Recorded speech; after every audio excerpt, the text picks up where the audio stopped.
feel to you? Fuck you. The regions of experience, demons to some, angels to I others. saw her face.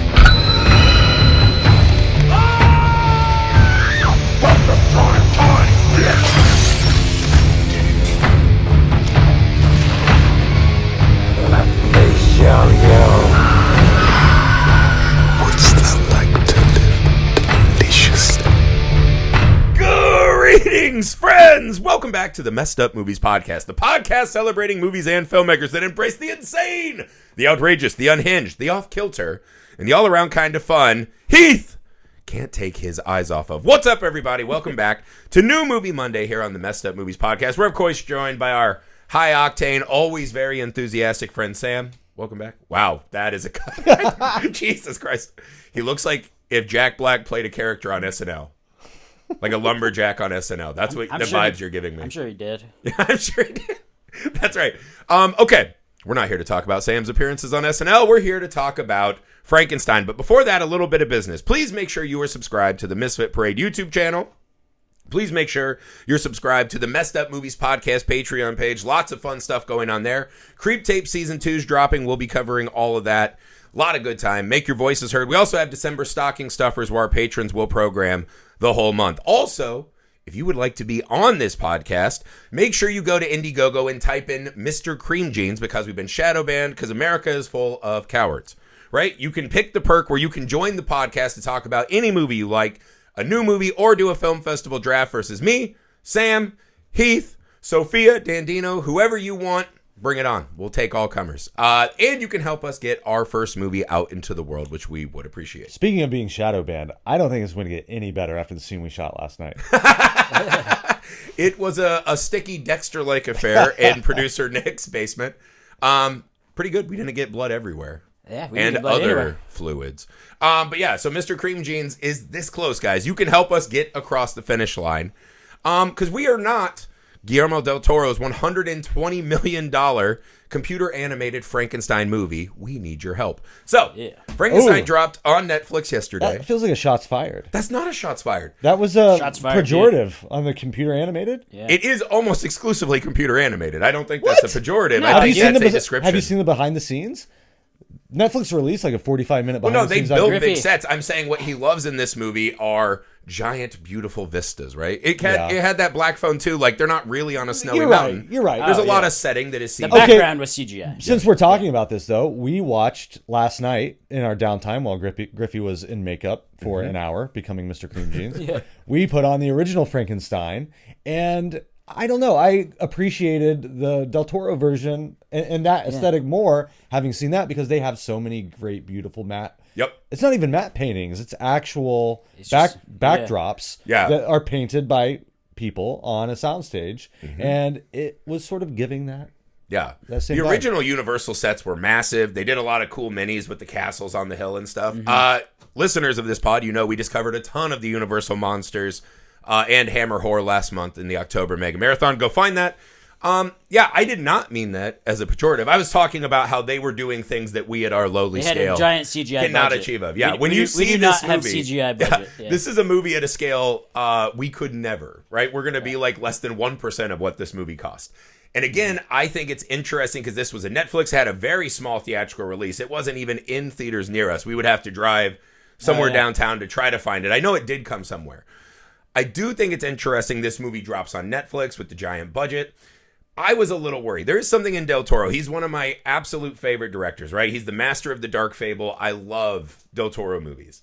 I do think the one knock I've always had on his movies is that his CG always fucking sucks. Like, go back and watch Crimson Peak. CG terrible. Hellboy, Yeah, CG you're right. terrible. It's Crimson- something about the Crimson like Peak is bad. the style of it I've never liked. It's So like when I saw cartoonish. when I saw the kind of trailer for this, I was like, ooh boy. I didn't know, right? There's that thing where the ghost angel ship comes down, and I was like, all right. I could not have loved this movie more. I thought this was an exceptional tale. I thought it really captured, and again, I haven't read the Mary Shelley novel in years, right? I read it a couple times. I haven't read it in years. I have just rewatched a shitload of Frankenstein stories. The gamble I think Del Toro did in this one, right? A lot of people make Frankenstein, they're looking for new new things to find in the soil, right? Frankenstein is one of the most retold stories we've ever had. You can think of 500 Frankenstein movies and comics. I was talking to Heath, it might be the most retold story. I mean, it's up there. That, like it's the Stephen King, right? It's Dr. Jekyll, Mr. Hyde, Dracula, and Frankenstein. Yeah. Frankenstein probably is the most retold. They actually talked about this on the Big Picture podcast recently. Like RoboCop is Frankenstein. Yeah. Yeah. Oh, yeah. Anything where a person is rebuilt differently and they're not their core selves, right? And they struggle with that, that's Frankenstein. I thought what Del Toro did was smart, right? He didn't look for new things in the material. He just really brought up the melodrama, right? We're really sitting with these characters. Melodrama is a great way to put it. I agree. That is because I've seen it knocked a little bit for how big it is, how theatrical or operatic it's going for, broad. I loved it, especially Oscar Isaac's performance. My God, that man can do no wrong to me. And Elordi as well. The two halves I thought were very different and very big, showy, melodramatic, as you say. But they both really worked for me. I liked that kind of throwback nature to it. Mm-hmm. It had this old school appeal. Yeah, I mean, it's a classic Gothic tale, right? Very Gothic. And so again, it's melodramatic, but I think the performances are incredible, right? Christoph Waltz is like a half throwaway character in this movie, right? You got Tywin Lannister, you got Mia Goth, who's probably doing her most subdued character I've ever seen. And it's just every character just delivers that. Because when it started, right, the opening on the ship, I was like, holy fuck, this is incredible, right? I thought Mia Goth was a little much. The very first thing that she talks to him about is how, like, some soldiers have to go die in war. I'm like, that's your first conversation with this guy? Have you ever had dinner with you? You like to come in hot with a little brain teaser. Question. Not strangers. Yeah, that might be true. Strangers. Imagine she's about to be family. Dude, okay, so I had some issues with this movie. Here we go. All right, Sam, take it apart, body part by body part. Well, and it's like, so how you're talking about how it's supposed to be this melodrama thing. And it's that way because they start, like, first off, Mia Goth starts off with the talking about war on the first encounter and death. I'm like, who the hell talks like that? And then so it's a shitload of people. Believability is a big problem for you. You never met anyone who comes in hot? Who just comes in hot? Well, no, like, the not believing the Frankenstein part's fine, but like you got to make the characters realistic. I thought she was realistic. You don't think upper crust rich white girl guilt is a thing?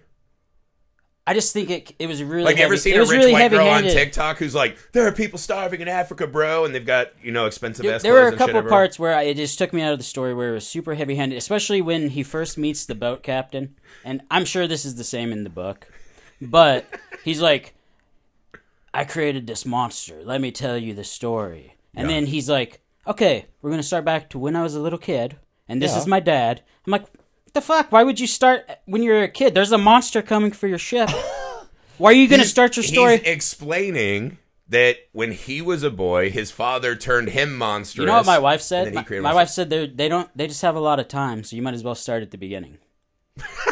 Well, yeah, technically the monster is now submerged in the ocean. It's fine. So I was like, why would you? The guy would be like, okay, well, I don't need to know about your childhood, sir. I will say I was a little worried when they started because I turned it on and I was like 2.5 hours long on Netflix. I was like, all right. Cut out the childhood. Yeah, and the kids were with me because they were off from school. So I was like, oh, this is going to be a fucking tough one for them, right? And I didn't want to be interrupted the whole time I was watching it. So things like that. And when it started, Tale 1, Victor, I was like, I thought it was exceptional. And again, this is the addition to this one I like. I liked getting to spend that extra time with Victor Frankenstein. I liked that showing why he became this hardened, obsessed with playing God madman. I thought that Victor phase actually was more fun for me than even the Frankenstein story. I like the original, and they just skipped all that. It just starts at the end it's just Karloff for like 15 minutes. That's the whole movie. Overall, the style of this film is extremely theatrical. Mm-hmm. That's the throwback aspect to it. So yes, I'm going to take you all the way back and back to the beginning. Tell you the story and let you. But I just wanted, I wanted the things I've seen in Frankenstein movies. We do not do a lot of early Victor, right? Like I've seen others where you start when he's like in college. Well, that's normally the jumping off. Man, I thought there was something really beautiful about the relationship with his mom, this very stoic dad. In a way, he's building himself to become this kind of destructive alternate of what his father was, right? The idea that his father was the most skilled surgeon. You can't yada yada. Whatever, dude. Like, art. Okay, so I have got a lot of problems with the Frankenstein story in general. But when you guys showed up today and you're like, oh, Oscar Isaac's performance was so great, and I'm like, yeah, okay, it's great. But I don't give a shit about that character. That character's horrible. Okay, I'll give you that. He's a dickhead. Like, why do you care about why this guy became the way he became? Did you like The Sopranos? I care about Frankenstein the creature. Did you like The Sopranos? That's way different. They're also horrible Tony people. Soprano had human redeeming qualities. Does Victor Frankenstein. No, they tried to give him that at the end, and that's bullshit too. If you do not have a relatable origin story for why you do evil, you are not an interesting villain. I think he has a very relatable origin. Did he go too far? Did he become obsessed? Was he a huge cock? His origin story was that his dad liked his brother more than him. Well, no, that his fucking dad chose to save the baby and not his mother. It did feel like that got lost a little throughout the course. I don't think so, man. I thought this first... He may or may not have done that. That wasn't proven. Right. He assumed that, right? But I thought the early phase of that, right? His dad whipping him for not knowing all the knowledge. See, I thought these moments really paid off for me. I thought that scene was more to showcase that Victor knows more than everybody else, and he thinks he knows more than everybody else. So, like, if his father did this in his mind, he's sure of it. Right, well, that's just like everything else in Victor's life. It gives him the thing, right? How do you one up the greatest surgeon in your country, right? His father. He wants to be better and more ambitious and destroy his father. No, I get all that. I just don't like his. I'm much more interested in the creature, and it took us like an hour to get to anything with the creature. You just talked about the Karloff one. That's 82 minutes in. We don't see the creature until 60-some minutes into the movie, probably. I think what Sam's saying is the difference here is the creature is an actual character, whereas the Karloff... I think the creature is a character. I think you're way undervaluing Victor's No, story. I liked all of Jacob Elordi's parts. Those were great. I understand. I'm saying you're devaluing the Victor story because he's a bad person who does bad things. He's not interesting to me. I think he's fascinating. And again, I think you cast Oscar Isaac because he has so much charisma. Right. To your point, though, I'm interested in evil characters like Tony Soprano. Yes. But I'm not interested in Victor Frankenstein because he's super one-dimensional. There's nothing to him. I don't think he is. If his big thing is his dad liked his brother more than him, and that's his thing. That doesn't make me like him anymore. It makes me like him less. This is the thing. I think what you're stuck on is you don't like him. You don't have to like him. You have to understand and I get that. Why he's doing the things he's doing. You see when he meets Mia Goth, this whole I'm going to steal my brother's fucking fiance, right? Another dickhead thing to do. What I think you see is he's looking for anything in his life that will give him some kind of value and meaning. He was raised in this ambition-only lifestyle, right? And he thinks that something's going to save him. Mia Goth's going to save him. The creature's going to save him. Christoph Waltz is going to save him. What you see is that at the end, he cannot be saved. He is on this infinite downward spiral of destruction. I don't think that makes him less human. The world is filled with people like that. I can see the one-dimensional critique. I don't totally agree with it, but yeah, I mean, it's a broad performance and sort of a broad approach to a character like that. But if you do go in and excavate, there are nuances. Yeah. And I think his motivation is well served by that prologue. And he's also like this classic character of the you said ambitious. It's almost like arrogance. The arrogance of the brilliant man. Well, the original book is called The Modern Day Prometheus, right? The man who stole fire from the gods, right? That's what this story is all about, right? In a way, what you see is that when his mom dies and he doesn't have that joy anymore, he doesn't have the one thing that gave his life meaning. When he is a man, he is stuck. That's when he becomes the monster. Right. He's building himself as this monster of what he thinks a great man should be. And I thought there's a really great scene at the end where the Frankenstein monster comes into the house and he's like, I want you to make me a companion. And Oscar Isaac, the staging of this was really beautiful, right? He walks over in the blocking. He's in the mirror talking to him. And he's like, never again will I make something as hideous as you. He's looking in a mirror. Yeah. He knows what it is. He thinks that he has one more chance to be a good guy. He goes and talks to Mia Goth and he's like, I just wish you happiness. And she smacks him. She calls him out. She's like, you think this is what a man is, right? And it's this journey of he's trying to decide what a man is. Right? And I do think it's relatable. I think if you look at him as a child who's projecting all of this power, strength, arrogance, whatever, he's protecting himself from getting hurt again. See, what I think is he has to be this way in order for the story to make sense. Because what he's actually doing is not inherently a bad thing. Creating a human being? Well, reanimating life. Yeah, I mean, I think... there has to be a flaw in the man because there's not really a flaw in the son. Like, like the whole idea of Frankenstein is you shouldn't play God, right? Right. But the fact is, we do play God. It's a very old-timey mindset, Yeah. right? That was probably more cutting edge than it is now. And I don't think 'Cause that's if what you- this movie is saying. No. That's not what I this don't movie's think about. it is either. I think don't know it's- what this movie is saying. What this movie is about the ending- is finding something that makes your life worth living. That's what every scene Yeah. of this movie is to me. And again, I think you see Victor Frankenstein, Oppenheimer's Victor Frankenstein, right? Yeah. Jordan Belfort and Wolf of Wall Street. They're Victor Frankenstein, right? Like these guys that just, they cannot find anything that makes them happy. So they keep trying to reach higher and higher into excess. Because if your life is filled with enough stuff, it will have value.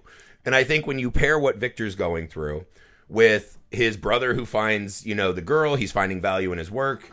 He doesn't have all this extra baggage. When you see the Frankenstein's monster with the old man, right? That family. You see this journey of what actually matters. And again, I don't think this is a power of science gone amok like so many other Frankensteins. I think it is about those small moments. It's about the fact that the monster can find meaning in life that Victor will never find. I think those pairing them together worked exceptionally well for me. I liked your comment about the monster being Victor's mirror. Yeah. And what drives Victor over the edge with his own creation is that the creation can only say his own name back to him. Mm-hmm. Victor, Victor, Victor. It's all he could say, and all it does is remind him of himself, Yeah. which he hates. But he also loves because he's an arrogant, Yeah. Elon Musk molded asshole.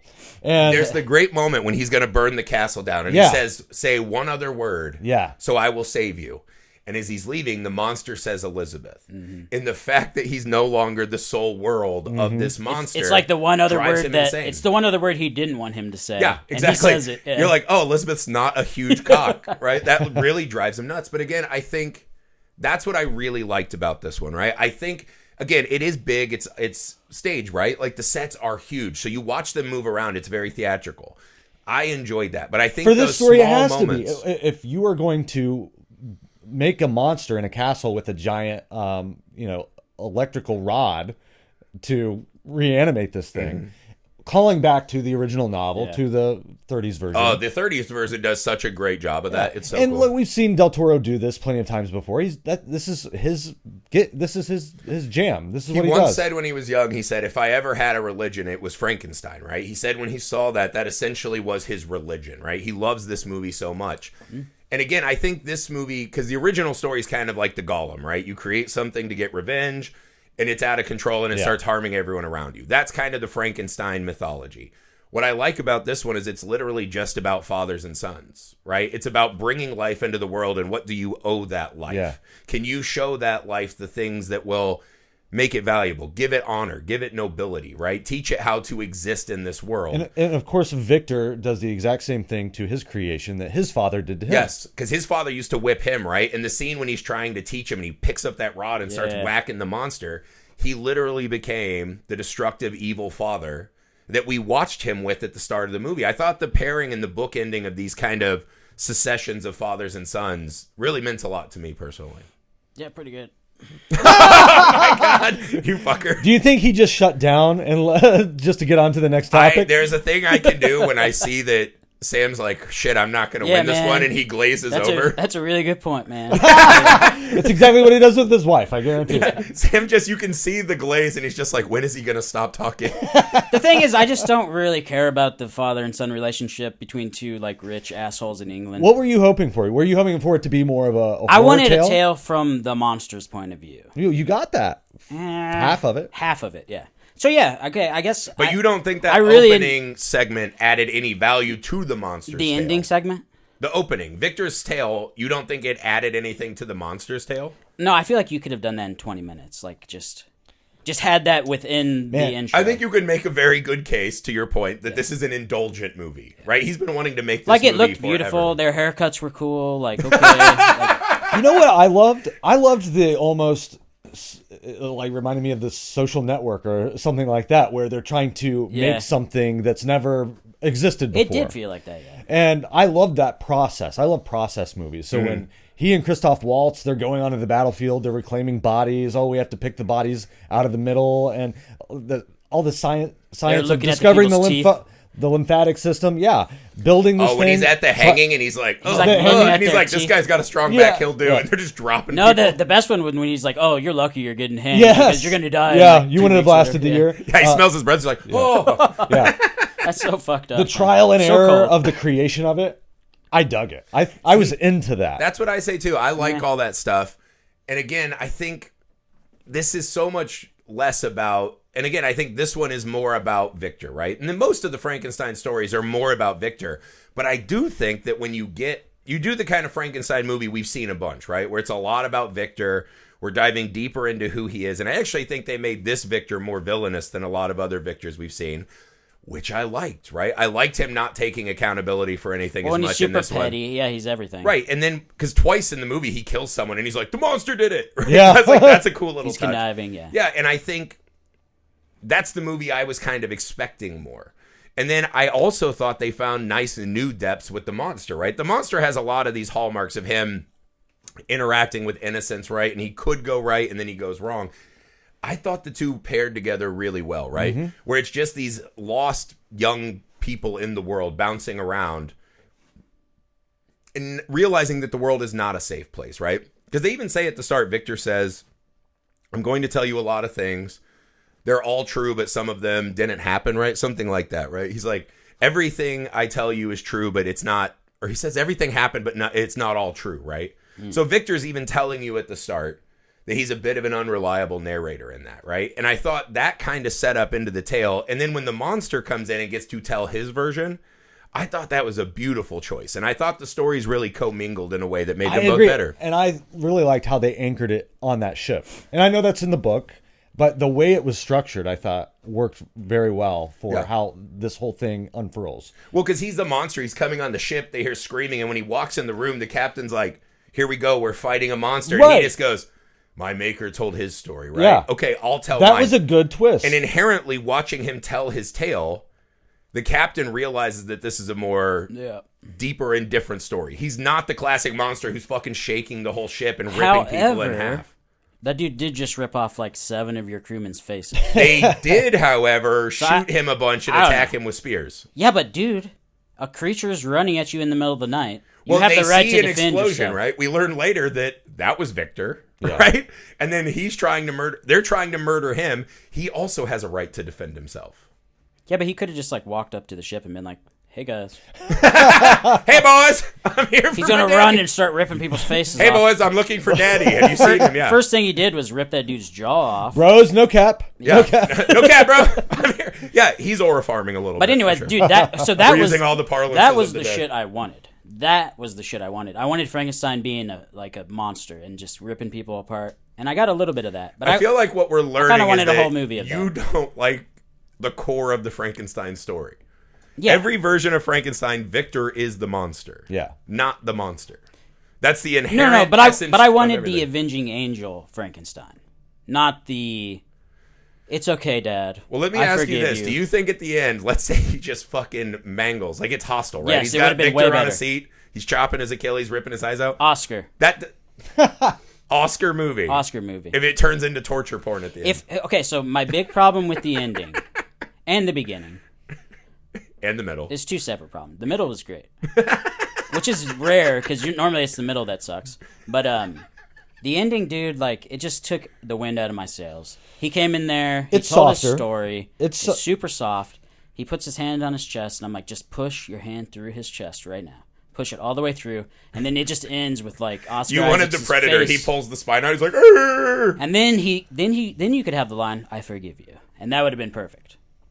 It was almost like You can't forgive someone you just spine ripped. wait. You can do whatever was you it want. Garden State we were talking about last Yeah. night? Yeah, It's sort of like the end of Yeah, Garden it's Garden State where Zach Braff put his hand on his dad's naked tits. I remember we saw this in theaters in college, and I just laughed because I was so uncomfortable.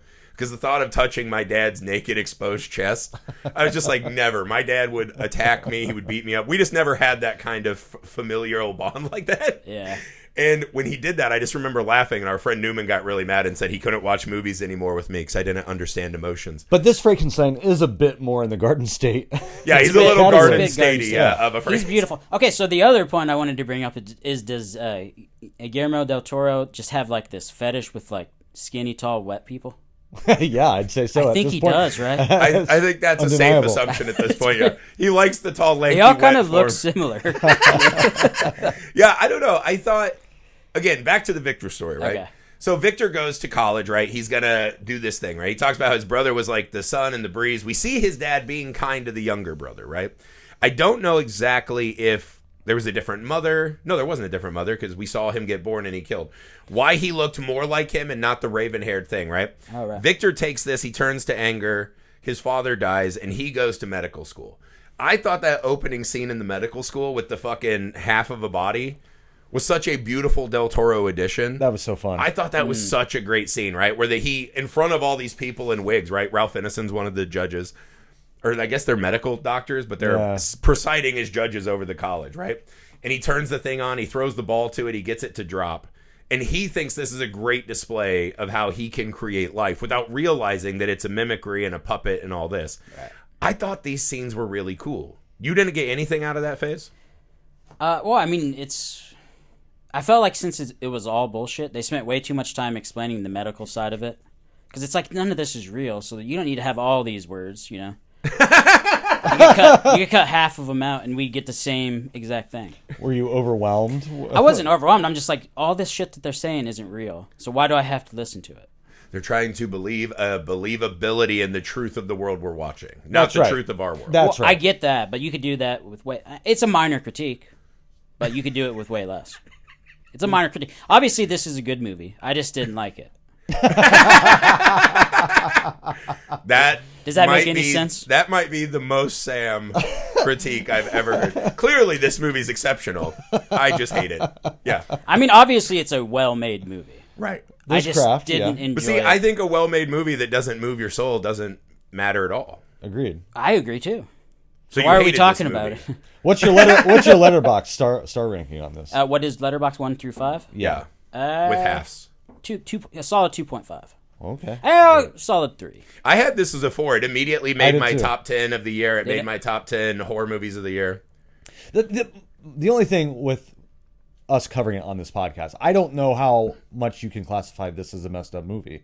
That's the assumption going into a movie I called think Frankenstein. that's crazy. It's a messed up story. He takes body parts out of Yeah, graves. the scene when Yeah. he is starting, he has like this room full of dead bodies. Heath. I was not prepared for how hardcore it was in him mangling the bodies. So imagine that was one of this, those. I was dude. like, ugh, when they started sawing that guy's leg off, I was not prepared for them to show all of that. Oh, I thought that was cool. Imagine was if great. Imagine if there had never been a Frankenstein and you just saw this movie for the first time. Well, then yes, but Yeah. I guess we're comparing it to You're what we comparing it to know about everything, Frankenstein. yeah. I mean, Frankenstein's been in our lives and our culture. So it seems pretty Almost chill. 100 years now. It is a from a visceral horror standpoint, a very mild version of the telling of the tale. Like even when we were watching the original Yeah.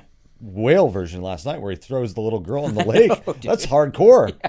You don't really have a moment It like was that. pretty hardcore. I've always blamed Although- that girl. I was like, she lives by a lake and she can't swim in 3 feet of water. I don't actually think Frankenstein's monster. I mean, he only eats her like 6 feet. I've thrown my kids Dude, further not than that in even. a lake. It's like 2. He's like she's So right here's on a the shore. funny tidbit. If you have I had the anniversary editions they did when we were in college, and they talked about that little girl. And the first time he threw her, he didn't get it right, and so James Whale's like begged her. He's like, "Hey, can we please throw you in again? I'll get you anything you want."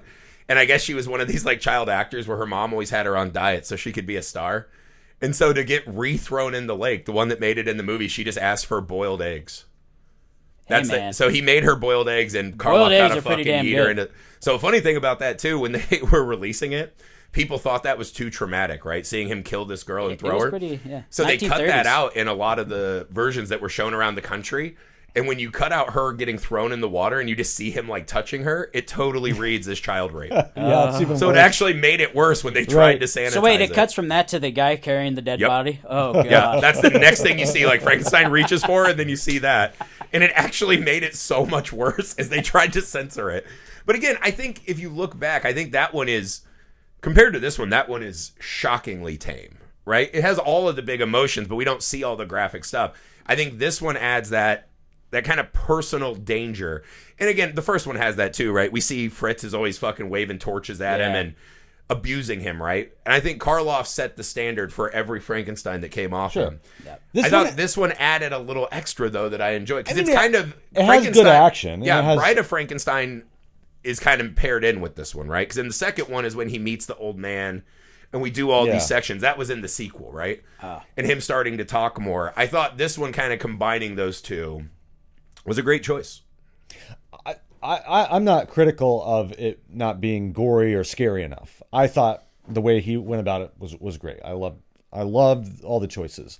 But just to your point, yeah, it's not all that messed up. Yeah. It's not a horror movie, really. I think maybe we're being desensitized in a way that we're not grappling with. That might be I true. think watching someone collect dead bodies from a hangman's noose in a battlefield and chopping them up, and then seeing a guy fucking mangle wolves. The wolf scene was seeing intense. a bride get shot on the night of her wedding. I think there's a lot of fucked up things in this movie, and maybe we're just desensitized by this culture of excessive violence and everything else. See, I know this would have been kind of impossible to do without CGI, but it would have been funny if like the body parts weren't all Jacob Elordi. Like some of them were like a big fat guy's arm. He's got like an arm wrestler. He's got like one butt that's huge, or one cheek that's cheek. huge.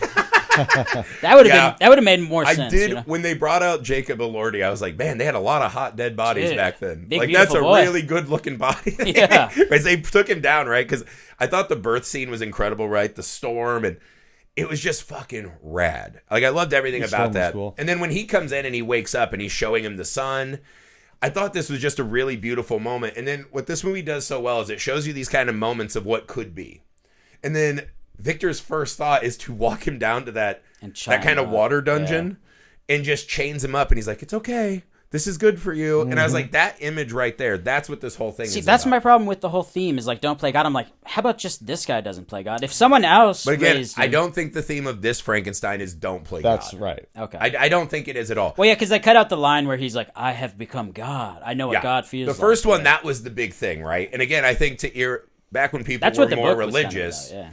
that probably meant more. This one is all about the pursuit of creation, and then what do we owe to the things we bring into the world? Yeah, right? are you responsible for Yeah, that? it's Oppenheimer when he's like, I have become death. And he's just like, oh, I can't believe they used my bomb to fucking wipe 2 Japanese cities off the earth. That's not what we were doing. And it's like, fuck you. Yeah. Right? Like Oppenheimer not showing dead fucking mangled Japanese everywhere, I thought was such a cop-out. Because that man, no matter what he is, he's the same as, he's a horrible. Oppenheimer is a massive villain in history. Then what do you He's worse think than Frankenstein. Victor's responsibility was to his creation? Well, this is the thing. Do you think there's a version of that where he just introduces the monster to his brother and his sister, and they teach him, they train him up, they treat him nice, put clothes on him, let him sleep in a fucking bed, give him food?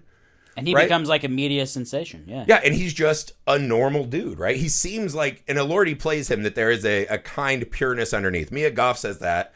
She's like, I spent my whole life looking for you, right? This pure, different, uncorrupted man. I was watching that with my wife, and we were like, what the fuck is happening right now? Well, I think all of our wives probably have been waiting their whole life for a Jacob Elordi to stroll in, right? A 6'8", jacked, beautiful Well, I'm just behemoth, like, dude. who's also kind. You've been waiting your whole life for this guy. This guy didn't exist till yesterday. Right, she wanted to find something pure, right? That's why she was into bugs and these other things that aren't tarnished by all the human messiness, right? That's speak for pedophile, isn't it? What? Kinda. If you want to find something pure, You think she's on the list? I think back then it didn't really matter, but You don't think they kept lists back then? Everyone was doing it? That's an insane barb to throw at this movie. But again, I think what you see, Victor immediately takes him to the dungeon. He's immediately mad that this thing is infinitely stronger and more powerful than him. It'll live forever. It's unique in the world, right? It's all the things he wishes he was, right? It's this Uberman that he can never be. And I think you see him turn on it immediately. When you see Mia Goth go down there and she's not afraid, she's kind, they share the leaf. You see a version of this thing where his creation did not have to be monstrous, but because he projected his own fucking horrible human things on it, that's why it became monstrous. I also think he's immediately burdened by its own existence. Yeah. Because that was not his goal. His goal was to reanimate life. And he says himself, he never considered what would happen next. I thought that line was a great addition, right? Like, I never considered what came after creation.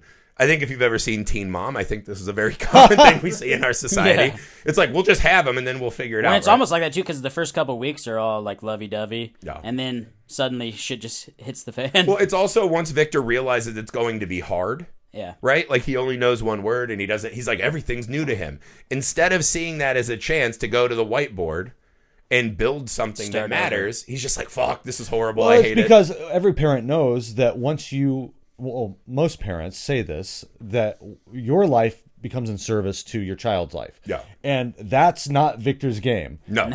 He is a selfish guy. Yeah. It was about his own mythos, his own grandiose achievements. Right. And now there's this thing that's an albatross, weighing him down that he has to deal with. Well, you even see it with Christoph Waltz, right? He pays for everything, gives him access to everything. Christoph Waltz is God in this movie, right? He is his Omega and Alpha. He gives him everything, and then at the end, he's like, oh, wait, I got syphilis. I want to be in the body. And he's like, Wait. You're tainted. You're polluted. You can't be in the thing that you fucking paid for because, again, if the monster was a giant syphilitic guy and not a hot Jacob Elordi, that would not be in service of Victor's ego. Wouldn't be good for the story. My low-key favorite line in the whole movie was what he said, one night with Venus for a lifetime with Mercury. A lifetime of Mercury, yeah, because that's what they used to drink to get rid of syphilis. It was great, but again, I think you see that, like, Victor at every turn, all he wants is for the world to turn and say, you are the best thing that's ever happened. We see you like your mother saw you.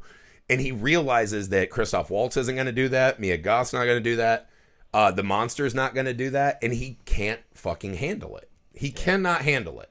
And at every turn, he makes these villainous decisions to try, because he could have saved Christoph Waltz. Maybe. Do you think he could have saved him, or do you think that was a legit accident? My son said, he's like, that's what you get for having a giant hole in your lab. And I was like, he's not wrong. It is slippery What is that tile hole there for? Yeah. to funnel water down. Look, there's a lot going on in that scene. I don't know that Yeah. he was He's doing some real multitasking. Well, I was trying to look. Well, What also, is he like- even holding on to? If you guys were hanging on the edge of that, I'm a fairly big guy. I don't know that I could save you on wet tile. I think we're both going down. I think you made the Honestly, right I don't think he could have. Like, there's nothing to hold. It Also, was just yeah. like a hole. Do you want to? Christoph Waltz is riddled with syphilis, dude. Like, it's not going to go well for you, anyways. One of us has to live. It's going to be me. Hey, if Batman couldn't pull Jack right. Napier up, from That's falling right. into the vat of chemicals, And that's fucking Batman. Yeah. Not a That's nerdy right. scientist. He's really The other note my son had is he goes, pretty jacked for a scientist. That's just my son yeah, just he is assumes pretty all jacked, scientists yeah. are nerds. And there were a lot of They like can't do anything. shirtless. Yeah, there was that scene where he like had that idea in the middle of the night. And he ran to the lab. Yeah. Taryn's like, Where oh, he's- that where they he's just wanted naked. to have him in his underwear. Hey, Not his go- underwear. He's butt butt cheeks naked. oh, out, his dude. butt naked. Yeah, Hey, go back and look at the Kenneth Branagh Frankenstein Yeah. version. It's He's the same shirtless. thing. He's Yeah. shirtless through that whole movie. that's true. That's a very sexy Frankenstein's movie. sexy. Yeah. Victor or the monster? Victor. Both. This Both of monster. them, I Yeah, both guess. of them are Yeah. hot in this movie for sure. Robert De Niro, not so hot. No. Nah, he kind of had that weird, like, baby peach fuzz hair. Yeah, he was not as hot. I do think it's very nice that Victor took his time this time.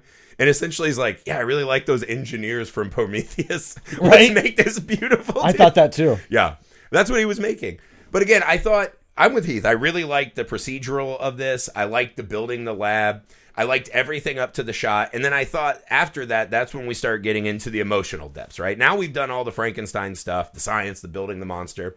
I thought those small moments before he burns the building down, which I was also confused about. I was like, it's all stone. What is he burning? Yeah. But then I guess the explosion took it down. But I thought all of that, those quiet moments between, right, where he could have helped the monster, where Mia Goth finds the monster, right? I thought that was all cool. Also, another wild thing, he gets fucking blown up by the own explosion. When he's running back in to the flaming tower, why do you think he went back in? Because he felt some remorse. Do you think he He felt... felt responsibility. See, I actually was wondering, because in my heart, I think in that moment, he's like, shit, this is a great accomplishment that I could still Yeah. trade on, right? Like, no one will know the great thing Well, I've accomplished now because it's all destroyed. See, I think it's not that because he turns around when he hears Victor. He hears his... That's do what you- I was do you- trying to remember. Do What? you think when he's beckoned, though, do you think he hears, that's Well, a life form I care for and am responsible for? I think- Or, I think that's what this they're thing trying- still, I could make some money on the circuit no, they like were it's trying. the elephant, man. I'm pretty sure they're trying to give him a little bit of humanity. Yeah. And then See, he I gets I his, think like, to fuck your that. point, though, by that point, I've kind of checked out on Yeah, Victor's you're supposed to have, yeah. altruistic nature, and I assumed that was another note. Like, My oh, son I had just some really very fucked cutting up. notes. When they went back to the tower, right, when Frankenstein went to, like, find his origins, my son was like, awful lot of paper for the building that got blown up by a fireball. And I was like, that's true. They're all kind of perfectly placed Right. in the They're just snow. like singed on the edges. Yeah, my son was like, that's bullshit. I was like, all right, dude. Here's the thing I don't quite They've understand. been hanging out with Uncle Sam too about much. him destroying the tower with all of that equipment, all of that gear, and his life's work. he's just going to stop on version 1. Well, that's the crazy thing. When he blows that up, he's admitting he'll never build another one of these creatures again. Right. So that's why I thought he was going back to save his work, because what does a guy like that do after this? He's not going to bang his brother's sister or wife, whatever. Part of it was he did get reaccepted into the royal. He got that letter to get accepted into the medical. Right. I think that's a good that job. could be another reason why he wanted to save the monster, to rub it in their face. Maybe, yeah. For what he did. I think Victor is a kind of character that can never just settle back in to the age, right? He can never go back and just be a normal doctor. He's not running around to give people, shots and whatever. No, that's not what gets him off. Yeah, so I think there's a moment of clarity. So he just had a second thought. Yeah, and I think he goes back and he's like, fuck, I still want to be famous and the most adored man of the age. That's what I thought was happening. And then his fucking leg gets blown off. Yeah. It was a cool scene, right? Then we cut to the monster phase. I'm guessing, Sam, this is where you started to enjoy the movie more. I did, yes. So what about this phase? Because I would say this is a quieter Frankenstein phase than I was expecting.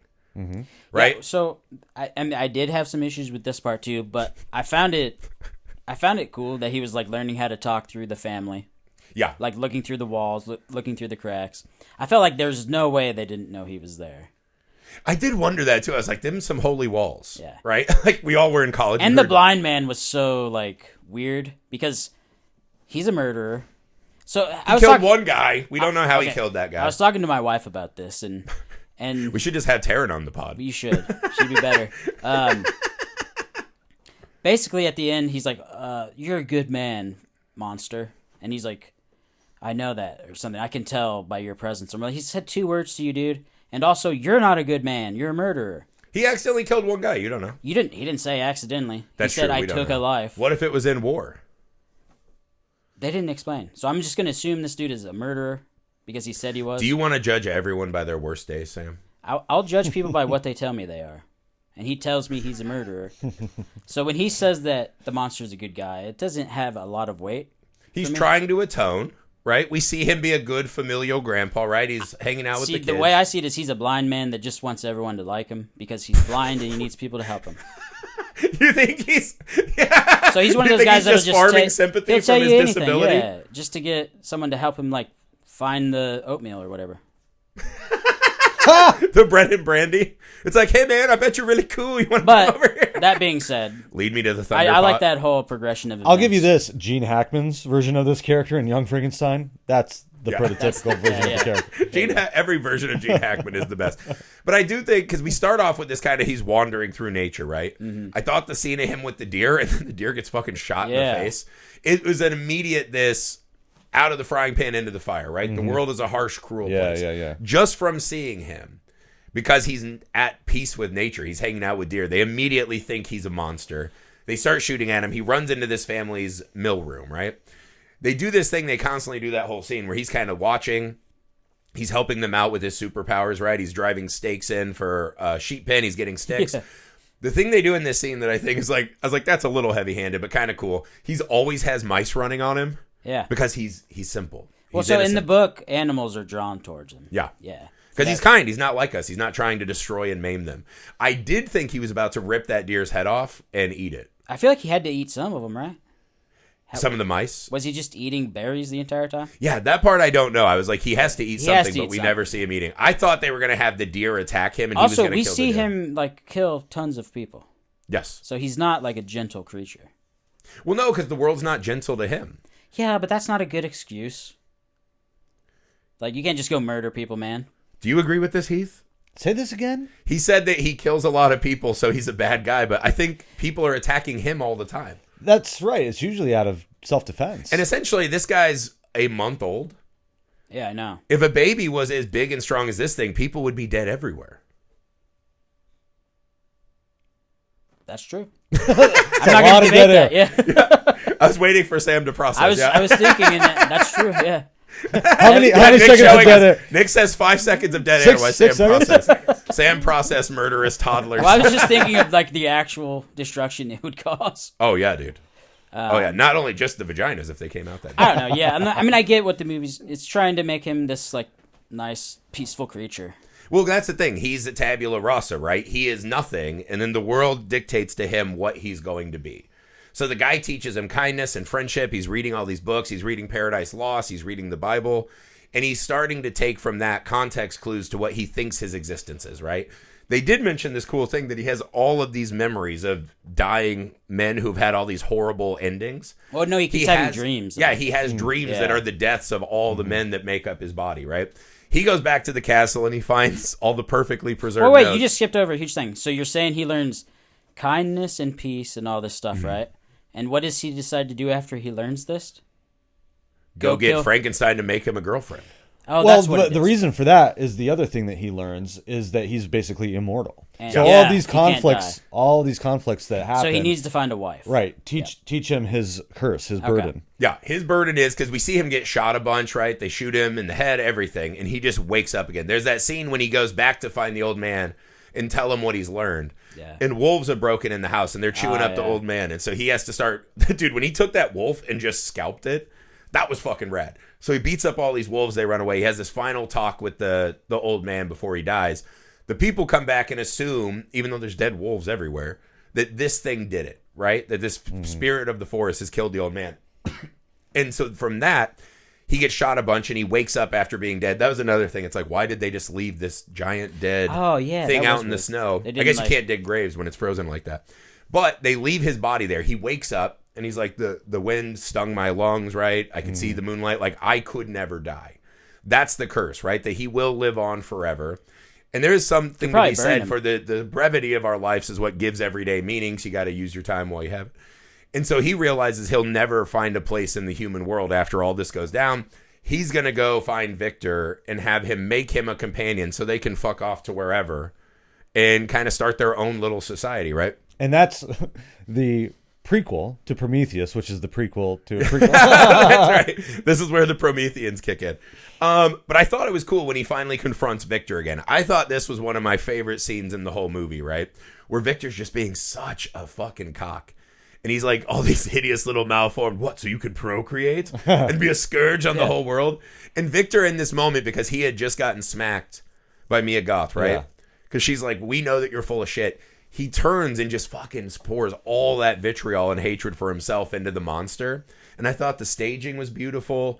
I thought this moment is where this version of the movie really congealed, right? Where it is just this father and son. It's this son just saying, you fucking made all these mistakes.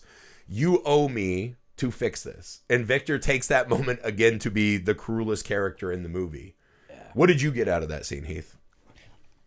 I agree with everything you're saying there. I'm just a little in my head right now wondering, why was Victor so driven then to track down and destroy the monster after this scene happens? Because it killed his family. That was a weird transition, too. I don't know that I understand fully that motivation, besides just maybe he has nothing left, he's cast out. Well, I and think this- that's also maybe a responsibility. Like, he's responsible for creating this thing, this destructive force, and he has to destroy and maybe it. he knows that it will dog him the rest of his life unless maybe. he goes and takes care of it. I think Is it's it more like- than- what I was think the- I think it's more than that. I think in It's that like one moment, battle right? after another, like Sean Penn's character. Yeah, right. Well, there's this thing, right, where they talk about his brother comes in and he's like, most of the people at the wedding have accepted your version of things, right? That it was an accident. When they go back to the tower, there's still fucking gas cans everywhere. No one thinks this is an accident that he blew this thing up. And that the billionaire guy just fucking disappears, right? I think what he realized that when the monster walks through, right? He shoots Mia Goth because she's trying to protect the monster. He shoots her and kills her and he goes, the monster did it. And he grabs the gun and he's tracking him down, right? I think the monster takes the thing that has become his new, she'll fix everything in my life, right? She'll make me the human I wish I was. I think when the monster takes her out there and they have this nice moment, I think Victor realizes that there is nothing in the world that will ever make him happy. It will ever make him find value in life. So I think in a weird way, in his mind now, his world has shrunk down to this. If I can just destroy what I created, that's some kind of noble quest. Because there's no place in the world for a man like this. Well, he always has to have a mission, too. It seems he's Yeah. like the type of dude that always has to have something going on. So maybe this is just his new obsession. Yeah, I think that's it. There's no, he can't go back to that house and rebuild his life, start a family. He can't do anything. So he has twisted all of the horrible things he's done in this movie to, if I destroy the monster, I'll be helping the world. This is just another example of a movie that would have been much shorter if men would just go to therapy. Yeah, just go to therapy, dude. You and the monster go sit down and talk to Freud and figure it out. Or if you're going to be an evil bastard, just be 100% evil, and you don't have to care about any of this. I don't think anyone's 100% evil. I think most people think they are the good guy of the story. That's what the best villains are. I think Victor in this moment has convinced himself he is the avenging, because also his brother gets fucking brained trying to run out. So the monster kills his brother. Yep. Trying to defend itself, right? So I think I think that's the whole thing with Victor. He's always rewriting the facts, which he says, right? Like, all the stuff happens, some of it's not true, right? I think Victor is recanting this in a way that makes him seem like the hero. Well, and the thing is, like, the mother, or the monster is not completely innocent. Like, he doesn't need to kill anybody. He's immortal. Like, he doesn't have to kill these people. He can But you're just walk going to let back. people just shoot you 100 times and all that? I mean, I wouldn't, but, like... But the I'm monster just should. saying, like, he could. Yeah, I don't know. I think... Or he could just not be there. He could just go live on the farm with the old guy. But what old what guy's model? dead. But Find what another model old does guy. the monster have for behavior? I mean, He's got the old guy. he did have the old guy, But then the old guy's family tried to kill him, so... Yeah, everyone he meets tries to fucking kill him. That's the and thing hurt is, him. like, he just had an unfortunate series of interactions. If it, like you're saying, if it would have just happened differently, it could have been a completely different story. Yeah, he could have gone and just been roommates with Mia Goth and Like, the he brother, coulda and it got probably lucky. would have been fine. It would have been just fine. be like, hey, this But guy's thi- strong as shit, dude. Just get a job. This is a theme that Del Toro hits on over and over and over in all of his movies. Is that the monster is the misunderstood misanthrope? Yeah. Because we as society view them as monsters when really they're just the creatures like the rest of us. Yeah, And they we should don't be- see any inherent value in them because they look different. They're not the same. Yes, yeah. it's a theme on prejudice. Mm-hmm. And so this is a creation, a creature that has been having to deal with other people in society's prejudices against it for no other reason than just existing. Yeah. So how does it, make it through life that way? Well, its answer is I need someone else like me that understands me. Yeah. And so they go out and they fight on the ice. I will say, I had a very Sam critique, which is I thought the scene where he held the dynamite was fucking stupid. Yeah. So like, just because he's immortal doesn't mean he's not going to get fucking I didn't blown get that up. either, yeah. Right? Because I was like, at least blow him up like the Wolfman in Monster Squad and let his body reconstitute. It's kind of the Jurassic Park problem where they're like, our guns don't work on dinosaurs. It's like, yeah, they do. They're just giant fucking just need flesh. bigger Yeah, guns, shoot him with a rocket launcher. A T-Rex's head will get fucking blown Yeah, because off. it just kind of like it didn't even really mess No. up his beautiful face. Yeah, he just is a little singe, right? He looks Just kind of like singe. a cool, sexy Halloween Frankenstein. It made a him look better, Nosferatu, if you will, yeah. Yasfer. Nosferatu. That was one of my favorite things this Halloween. But you see, when he goes into the captain's ship, right, you see this personage start. And I disagree with you. The movie kind of culminates in this. Victor has now had to listen to the monster tell his story with the captain, right? We can imagine he's trying to interrupt and object, but he's weak. He's on his last leg. No, dude, you know what? I think this is the first time he's ever even listened to the monster. But again, that's exactly what I'm getting at. I think being forced to sit there, in the captain being the captain and the doctor are now witnesses to this, hearing the monster's tale. He is forced to confront the truth of what he did, right? The fact that this is a creature, the fact that it's now more intelligent and can say all these things, the fact that he can hold the cracked mirror to Victor and show him the moments when Victor actually fucking killed people and did these horrible things.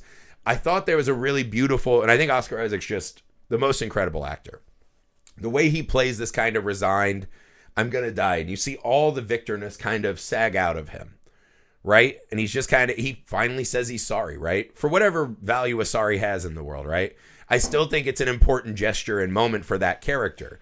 And then he says, right, if you're cursed to live, he's like, what choice do you have but to live, right? To go out and find something, right? And I thought that moment of not carnage, but the monster just also looking at Victor as this pathetic, scared, unformed thing and seeing a similar traveler, I thought was cool. I thought when the captain let him walk off the ship, I thought that was beautiful. I like that because the captain is vouching for him. He's like, all right, guys, this guy's cool. Yeah. I know he killed a bunch of us, but this guy's cool. He's cool. Yeah. You guys did pick up the harpoons. And that's the very first, that's the monsters arc because that's the first time he's been accepted by society. And then he fucking frees them from the ice and the captain's no longer an insane And Ahab. it's a really kind of beautiful story part about was just him standing there and seeing the sun rise anew, going back to that first day of his birth with Victor, right? Where the sun was this beautiful, warm, life-giving thing. It's poetic, man. It's a beautiful image And, to and me. it's different from the original version where you have the townspeople hunting down the monster to burn it, Yep. to kill it. It's a different story. This is the society accepting him, and then the monster in turn, granting them the assistance that they need. I saw Sam just recoil at the thought no, of 'cause poetic symbols. Think about this. All right. You have an invincible creature that cannot be killed, right? Yeah. If there was a semblance of an inkling of a chance that they thought they could kill him, the moment he walked out of there, he would have been killed. There's no fucking The chance only they could reason kill that him. motherfucker got to leave the ship was because he's immortal. Well, this kind of reminds me of A House of Dynamite, which I also just watched on Netflix. And the whole thing about that is we have nuclear weapons, and it's just basically when the nukes go off toward us, the whole decision-making suspense by the president is, before we get nuked, do we shoot our nukes off We at just our burn enemies it all to the ground, that yeah. we don't even know who shot this nuke at us, but we're going to We're taking all you we're going to take motherfuckers everybody for that. out. Yeah. Yeah, if we're going to get destroyed and harmed, we're going to pass out more harm to others. Right. And I think that's the depressing side of human nature that we have to contend with. And I think what Del Toro is doing is showing that there is a compassion option that we usually don't take. Yeah, and again, I doubt any of those soldiers are pumped about it. None of that. They probably their would friends like died, to dude. kill him and this Maybe and that. one of their brothers just got murdered. I think they realize, and again, a lot of human conflict is just misunderstanding and lack of communication. I think that's a moment where everyone pauses and just, there has to be a better way, right? We can all fight and destroy each other, or we can just fucking try to move on and see a new sunset. I don't know. I thought this really worked for me. I really liked all the themes. I loved the performances. I don't understand what the beef is with this. I think this is one of the most beautiful retellings of the Frankenstein story. I thought it was very entertaining. I usually don't like movies this long because they tend to be bloated. Yeah. There's a little bit of bloat, but mostly forgiven for me, especially the way it was structured. Kept you going the entire time. Yeah. Nice. Yeah, we were charged by the battery, dude. Yeah. I was charged by moments of it, but yeah, the ending didn't do it for me. When he pushed them, I'm getting nitpicky, and I don't want to do this, but dude, they're like 10 feet from the ocean. Why couldn't they just get themselves out? Like They tried. You saw that at the very opening of the film. Well, They Taryn explained it to me, and she's smarter than me. And she's like, "Well, the guy was trying to go the other way." And then That's true. He didn't want to turn around. Frankenstein magically through his tail convinced him that maybe we should go back. Yeah, maybe And I'm you like, shouldn't that's pursue bullshit. a goal at all cost without a thought of what it's going to earn you. And I hadn't even considered that until we just got here. That's what it and was. I think that shows that this is a very well thought, layered story. I mean, it's getting knocked a little bit from some reviews that I've seen that it's broad and that it's kind of overly simple. That's so and stupid. It's beneath Del Toro, who has done all these complex stories before. No, it's in there. It's in there. He's Anyone a who very layered says that's a storyteller. fucking fool. I didn't say it was simple. I just You said disagree. you were simple and that your wife was really smart. And that's a good husband right there. That's how you do marriage. All right. Before we get out of here, Heath, Yeah. what was the most messed up moment in Del Toro's Frankenstein? Gosh, I don't know. I really don't know on this one. Maybe the syphilis-ridden when he takes the wig off. benefactor, yeah, who is desperate to have his brain. It's like that whole plot in Get Out, right? Yeah. Where like Yeah. put my brain in this other, so I can be He's immortal like and I can live ungodly forever. rich. There's got to be a way to save his life. Right. Yeah. Surprise! Yes. I want to be the monster. Actually, man, yeah, I was Yeah. this whole time. So I think his thirstiness for immortality and what actually ends up happening to his brain by the end of that. yeah, Yeah, Well, it's a that's good lesson for you. You can be the richest man in the world. You can have all the resources. You're still going to die, and you're still going to have syphilis, right? Money can't protect you And from dude, everything. everyone back then died of syphilis. It was like, yeah, we're just all passing It was out. everywhere. It was early COVID. Yes. You got to put mask on your penis or else. Sam, what was the most messed up moment in Del Toro's So Frankenstein? mine is always going to be if there's wolves eating people alive in a movie when they're chewing on that old guy. Granted, when they finally cut to him and he wasn't that fucked up, I was like, he would have been like really fucked up from the Yeah, wolf. this is kind of a cinematic catnip for you. You love wolves in movies. Dude, yeah. I'm terrified of wolves. So like, if there's ever a scene, that's the most messed up when the old man is getting eaten alive by the wolves, And then Frankenstein beats them all to death. I was rooting for him. But Yeah, you love wolves in movies, but you love seeing them put in their place. Yeah. If I had to pick, I think this is an easy one, right? Because it's not as violent a tale as you'd imagine at times. It's 1,000% when you see Oscar Isaac in a room full of dead bodies that he's gained. And the depravity of just watching him bone saw these dead bodies when he's peeling out the tendons, when he's building the body. There's a graphicness to that. I think in a lot of Frankenstein movies, we just kind of come in and they're sewn together. They're already put together. Right? We kind of see him as this patchwork person after the fact. I was like, God, they're really spending a lot of time watching him fucking mangle and dissect he's basically these like bodies. Robert Durst with a hacksaw. Yeah, it's like he's in a jigsaw puzzle, right? He's got to cut these bodies up. How about the scene afterwards too, when he goes out that tunnel and he stumbles across the pile of like bones. Yeah. And he like picks up the skulls and is like looking at the skulls. And you know what's weird about that? Because I was like, doesn't Frankenstein just drop all those bodies down the ocean chute? So that's another pile of bones somewhere else. Like, how many fucking people are getting mangled in this place? But again, I think that moment... He had to find the Jacob Elordi body. Yeah, there's something about watching the, like, really sweaty handiwork of dismembering these bodies that added a new kind of stink to the Frankenstein story. That also explains the muscles. That's how he's getting his workout. Yeah, that's why he's jacked. Yeah, because he's just chopping up bodies. He's just sawing all day. Yeah. Well, my son was like, what's that outfit? Does this guy think he's a Rizzler? Sorry, I'm bringing all these young people words to the thing. But yeah, he was a scientist who also was into dick slinging. That was what I think we learned. I don't know, man.